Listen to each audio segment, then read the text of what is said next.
Hi, I'm Tim Gillingham, your host for Gold Tips Aero University.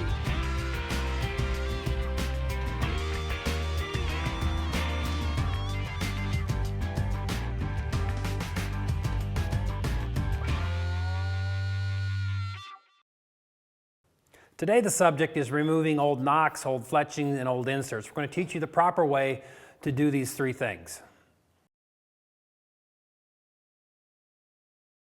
The first arrow I have here is the most popular. This is an XT Hunter 5575. This GT knock here is what we see standard in this particular arrow.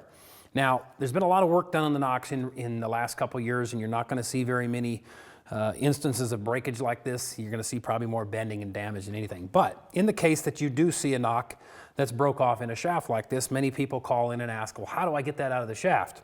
Well, the simplest way to get that out of the shaft is take a simple wood screw like I have here, okay? This wood screw, the knock is hollow, so you can actually screw the wood screw into the knock, and that'll allow you to pull the knock out with the remnant on the end of the wood screw. Very simple, very straightforward, okay? Now let's move on to the kinetic arrow. We have a kinetic here that has the knock broken off in the shaft. Now the kinetic knock does not have a hollow center, so it's a little more complicated on getting the broken piece out. The simple way that we found to do it is take a simple paper clip like this one I have in my hands here. Now, you take a paper clip, pair of needle nose pliers, and just fold the end over into a hook. We'll take and squash that hook down until what we have here is just a simple little hook. Now you'll notice there's 4 little air pockets on each side of this knock. Now we'll simply slide that, and once we get the hook down below the base of the knock, you just rotate it 90 degrees and it allows you to pull that knock piece out of the shaft. Very simple way to remove a knock out of a kinetic arrow. Okay? Let's move on to pin knocks. Pin knocks have been around. People love them or hate them. Personally, I really like the pin knock. It creates a really rigid knock. The main thing with a pin knock is, especially the GT pin knock, is just always inspect them for damage. Typically with a pin knock, when it's hit and damaged, it'll virtually fall off, so you just simply replace it by twisting it off. These should never be glued on, okay? So when you do replace it, I would recommend that you simply turn the arrow over on your finger, spin the pin, make sure the actual aluminum pin is not bent, and then you can take a new knock and put it back on the pin, okay? And the GT knock, the HD pin knock, which is the larger version of the GT pin knock, is virtually done the same way. As always, inspect your knocks for damage, okay? Here we have the new unibushing with an Aculite knock in it. It's in a Gold Tip XXX. Now, the best way to probably remove this knock, and the downside of this is you pretty much damage the knock when you do remove it, is just grab it with a pair of pliers and twist it and pull it out. Once you've removed the old knock from the unibushing, you can simply just replace that unibushing with a brand new knock and you're ready to go. Pretty simple. Now let's go into removing old fletching. There's a lot of theories and different methodologies on this, but gold tip arrows are quite simple. I'll tell you what I personally do. What I personally do is, if it's a black shaft, similar to the XT Hunter like this, I treat it a little bit differently than if it's a colored shaft like this Ted Nugent shaft, okay?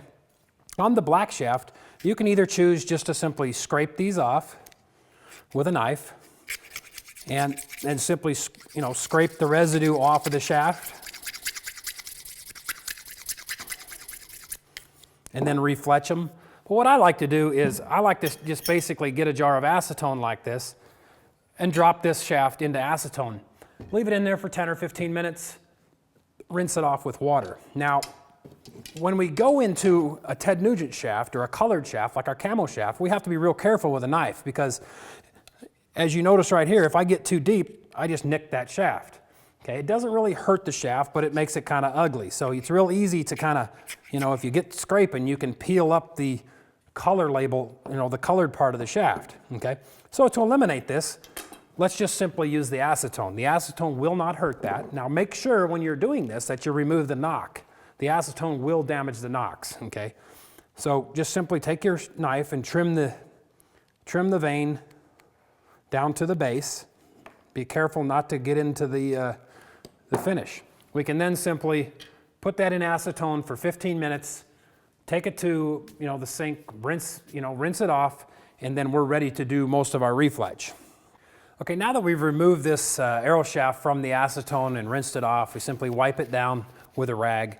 And what I like to do next is just simply take a simple little green cleaning pad like this and just kind of lightly score the surface. What this does is gets rid of the excess, any glue residue and anything that's filling the pores of that carbon in. That's going to make your shaft basically look just like it was before you started, and it's going to ensure proper vein adhesion to your shaft. Very simple, very easy way to do this, and it won't affect your gold tip shafts. Now, keep in mind before you put that knock back in the shaft that shaft is completely dried and there's no acetone residue in there, because it will damage your polycarbonate Nocks. Okay, the next thing we're going to cover is the removal of old unibushings, pin Nocks, or inserts. Okay, depending on the type of glue that was used, will dictate what methodology you use to get the old part out. Now, most of your pin Nock components, should be put in with plastic or hot melt, and we'll show you that in the very next section on how to do that. But what you typically do is just take a torch like I've got here, you light it, and put minimal heat. The main thing we have to worry about with carbon arrows is we do not want to get them too hot. You will damage the carbon. So a little bit of heat on the pin, and it's always advisable to use a pair of needle nose pliers. And always take the needle nose pliers like this and get it to the base of the pin Nock and pull it and rotate it as you pull it out. Okay? Very simple way to remove an old pin Nock. Pin Nocks are a little bit easier than the unibushing. The unibushing is much shorter, so we have to be much more careful when we put heat to it. Okay? So it's very important as you watch the next session on installing these particular components, you'll see what types of glues we're using to ensure that we don't get damage. Okay. Now, if these components have been put in with a super glue or with a super glue style glue like our tip grip, which is what we recommend here for a lot of our points and stuff, they're going to be very, very difficult to remove, and you may end up damaging the shaft. So it's very important to put them in with a type of glue that is removable. Okay. You notice with just a little bit of heat here, we're able to break that free and remove that unibushing. Maybe we want to change our weights with the weight wrench. Maybe we want to just replace the bushing because it was damaged. That's very simple. Okay. Inserts, on the other hand, are a little trickier. Let me show you how I take this insert out of this XT Hunter shaft. Okay. Now, this insert and all gold tip inserts are recommended to be glued in, and they're designed to be glued in with a glue like our tip grip. Our tip grip is a phenomenal adhesive, and I think you'll find very good luck with it when you're using our Aculite inserts and the rest of our components. Okay, what I have here is just a simple drill bit. Okay, and we're going to come around front of the display here, and we're going to show you, how I use this drill bit to kind of drive that insert out of the shaft. You can slide this drill bit in the end of the shaft. Now, be careful that you don't have people around. When this insert comes flying out of here, it could cause some problems. It could cause shrapnel, so be real careful. And what we're simply going to do is just kind of sling this drill bit towards the insert. So as we sling that towards the insert, we're actually driving that old insert out. And you can see here it's starting to come out. It takes a little bit of force. It's starting to come out. Now we're about 1/4 of an inch out. Okay, now we're 1/2 inch out. And now we probably got it to the point where we can just grab it with a pair of pliers and pull it out. Now notice we were able to shock that insert free. Okay, that's the only way that I recommend getting an old insert out that has been glued in with a cyanoacrylite glue. If you're gluing the inserts in with hot melt, you stand a pretty big chance of losing them, especially with broadheads and a broadhead target. So we do highly recommend you use a glue like the gold tip grip. It's what it's specifically been designed for. It works equally well for fletching. So it's a really good all-purpose cyanoacrylite adhesive, and the inserts are designed to be used with it. I hope this section was very beneficial to you and taught you a little bit about how to help you in your refletching process and removing old inserts and old components in order to replace them with new ones.